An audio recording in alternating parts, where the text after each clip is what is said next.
Assalamu alaikum. I am Dr. 𝐒𝐤𝐴𝐧. Welcome to my channel. In this lecture, we will learn some basic terminologies about polar coordinates and polar integral. We will also learn how we can transform a Cartesian integral into polar integral. So first of all, what is a polar coordinate system? A polar coordinate system is used to locate points in two-dimensional plane.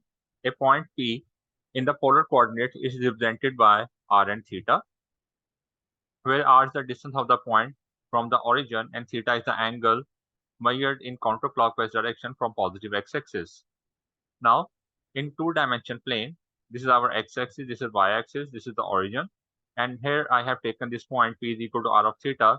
Then r is the distance of this point from the origin, and theta is the angle measured counterclockwise with positive x-axis. Next, these are the transformation equations from Cartesian coordinate system to polar coordinate system. X is equal to r cos theta and y is equal to r sin theta.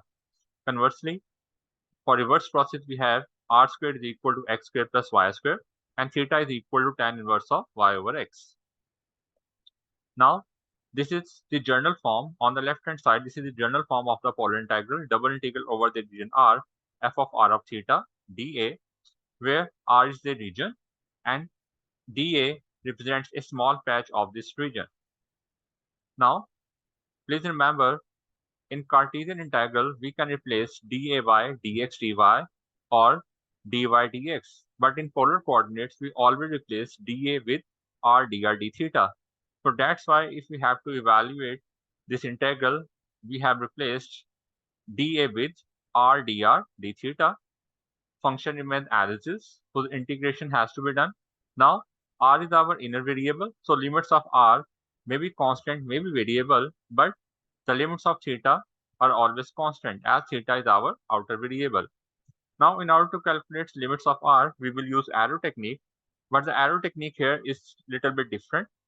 Here in polar coordinates, in order to calculate limits of r, we will pass an arrow starting from origin and crossing our given region. Now, the point or boundary through which this arrow enters in our region will give you the lower limit of r, and the boundary or point through which this arrow exits our boundary, our region, will give us the upper limit of r. So the lower limit of r is g1 of theta. If at the lower boundary the value of r is g1 of theta, and at the upper boundary from where this arrow exits our region is g2 of theta, then the limits of r are g1 of theta to g2 of theta. And in order to calculate limits of outer variable theta, we will calculate the angles of the region, starting angle and the ending angle of the region in the counterclockwise direction with positive x-axis. Now, have a look on this region. This region starts from this point in the counterclockwise direction. So, the angle of this point is alpha in counterclockwise direction, and this region ends at this point.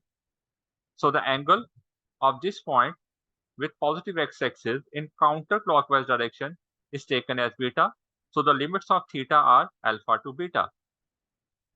What it means, in order to calculate limits of theta, we will calculate starting angle and ending angle of our region with positive x-axis in counterclockwise direction. Now, we are able to solve this problem. We know the basic things to solve this problem. What is the problem? Question number 13 of exercise 15.4. Change the Cartesian integral into an equivalent polar integral. In order to convert this Cartesian integral into equivalent polar integral, we need to draw the region of integration. For this purpose, we need the boundaries. These boundaries are obtained from the limiting values of the variable. So here, the limits of x are 0 to y, where x equal to 0 is the equation of y-axis, and x equal to y is equation of 9 passing through the ordered pairs like 0, 0, 1, 1, 2, 2. Means on this line x equal to y, the value of x and y is same in the ordered pair. Y equal to 0 is the equation of x-axis, and y is equal to 6 is a horizontal line which passes through the point y equal to 6 along y-axis. In the next step, we will plot these lines, and then we will calculate the limits to convert our Cartesian integral into polar integrals. Since x-axis and y-axis is involved in our boundaries, so I have made them dark. Next, after marking x-axis and y-axis, I am going to mark the points 6 and 6 along x-axis and y-axis. Since y equal to 6 is involved in my boundary, so in the next step, I will plot this boundary. Here, once again, y equal to 0 is equation of x-axis, x equal to 0 is equation of y-axis, y equal to 6 is a horizontal line.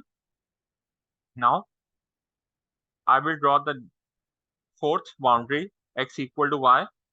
Now, since this boundary passes to the point where the value of x and y is same, so at this point of intersection, as the value of y is 6, so value of x is also 6. So this point is 6, 6.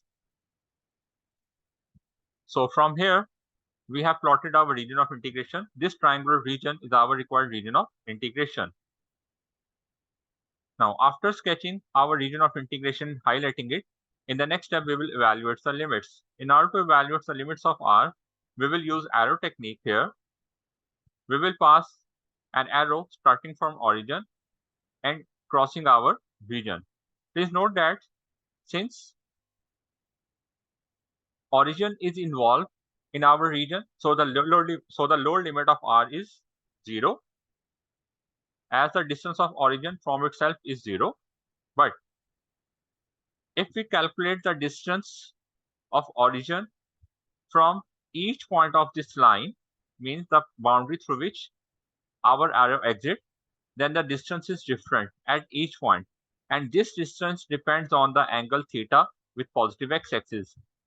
As the value of theta changes, the distance of the points of the boundary from the origin changes. It means in this case, the upper limit of R is variable because the distance of each point of the boundary is different from the origin. So for this purpose, we will convert the equation of the exiting boundary y equal to 6 into polar coordinates. Now for the upper limit of R, we will convert this equation y equal to 6 into polar coordinate, as we know that y is equal to r sine theta. So we have replaced y here with r sine theta equal to 6. And from this equation, we will calculate the value of r. Now, on the left hand side, sine theta is available as a multiplier. On the right hand side, it will divide the value 6. So we have r is equal to 6 over sine theta. Now 1 over sine theta is equal to cosecant theta. So the upper limit of r is 6 cosecant theta. So as I have told you before, the distance of each point of the boundary y equal to 6 is different from the origin, and it depends on theta. So up till now, we have calculated the lower limit of r and upper limit of r. In the next step, we will calculate the limits of theta in counterclockwise direction. Have a look on this rotation of mouse. In counterclockwise direction, our region starts from this boundary. So the angle of this boundary will be our lower limit of theta, and our region ends at y-axis. So the angle of y-axis will be the upper limit of theta. Now, how we can calculate this angle? In order to calculate this angle, we will use this formula theta is equal to tan inverse of y over x, and we will use this equation x equal to y in this formula. So substituting the value of y here, y equal to x from this boundary, we have x over x. X over x is 1. So we have theta is equal to tan inverse of 1. And theta is equal to tan inverse of 1 is equal to pi by 4, which is 45 degree actually. So our lower limit is 45 degree or pi by 4. For upper limit, we can check it from the region that our angle is 90 degree, and we can also calculate it from this formula. You know that the equation of y-axis is x equal to 0. So we can use this value in this formula. So we have theta is equal to tan inverse of x over 0. Theta is equal to tan inverse of infinity. X over 0 is infinity. And tan inverse of infinity is pi by 2 or 90 degree. So up till here, we have calculated the limits of r as 0 to 6 cosecant theta. These will be our inner limits. And the limits of theta are pi by 4 to pi by 2. These will be my outer limits. In the next step, we will convert this integral into polar integral. In order to convert it, we will replace x with r cos theta and dx dy with r dr d theta. Similarly, the limits of r are 0 to 6 cosecant theta and limits of theta are pi by 4 to pi by 2. In the next step, we will solve it. Please note that with respect to r, cos of theta is constant. We can take it outside of the inner integral, and r into r is r square. So we can integrate r square with the help of our formula as r cube over 3.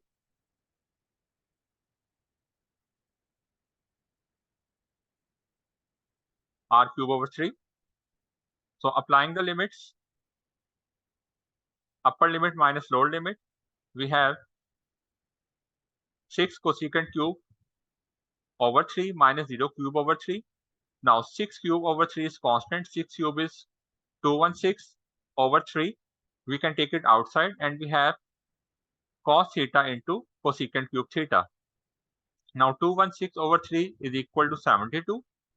And we can break this cosecant cube into 1 over sine into cosecant square, as the inverse of cosecant is 1 over sine. Now cos theta over sine theta is cot theta, and we can multiply with minus sign here.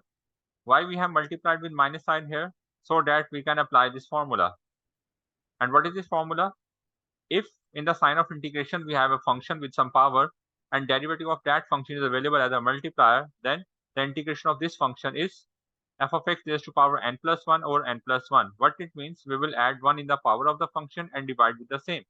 Now, the derivative of cot theta is minus cosecant square of theta. So the integration of this whole function is cot square theta over 2. For the limits pi by 4 to pi by 2.